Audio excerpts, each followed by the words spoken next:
Since 2017, or even earlier than that, the Chinese government have been making people disappear. People could be taken on the street or their home and sent to a so-called concentration camp. All of those disappearing people are Uyghurs. They're all Muslims. Some of them might not even practice religion, but the Chinese government is using the name of cleansing of extremism. This doesn't even make sense, but the Chinese government is using this name because Islamophobia is going on in the entire world, and Chinese government want to use this weakness of the world to tie it to us, to accuse us for this. But this is wrong. Uyghur people, majority of Uyghur people are decent, peaceful people.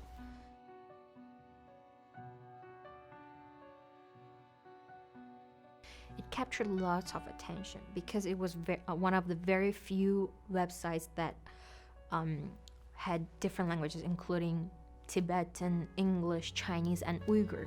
He wanted to create a bridge among everyone, not only between Han Chinese and Uyghur people, but all ethnic minorities, and also to the outside world.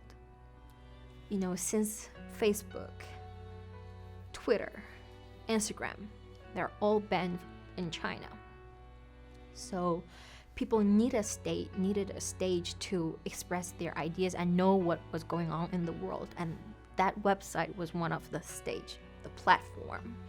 And because of the website and other advocacy work my dad did, my father was taken so many times. My entire family was under house arrest many times, including me.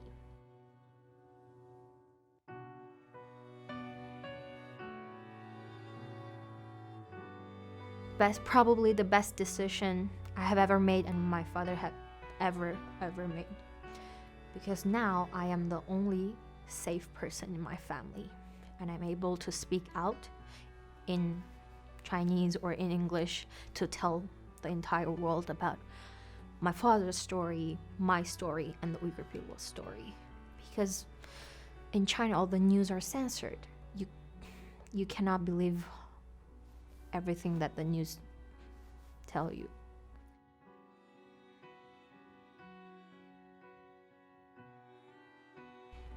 My dad, he never harmed anyone. His only crime or his only weapon was to use word and his pen to write out the truth. There are many other scholars who are like my father, were also taken away. But then I feel so sad and so bad for all those people who have been held in the camp. They've been tortured. They've been denied for food. They've been forced to labor. Some have been raped. Some, their organs have been taken. Organ harvesting now is also another issue that has been exposed. By doing this interview right now, I would like to let more people in the world know that my father is a peaceful, decent person, and one day I wish to see my father stop getting tortured by the Chinese government in any kinds of way, whatever, mentally or physically. Most of the Uyghurs, they're practicing their religion in a peaceful way, and the Chinese government is not granting them religious freedom, and the truth needs to be told.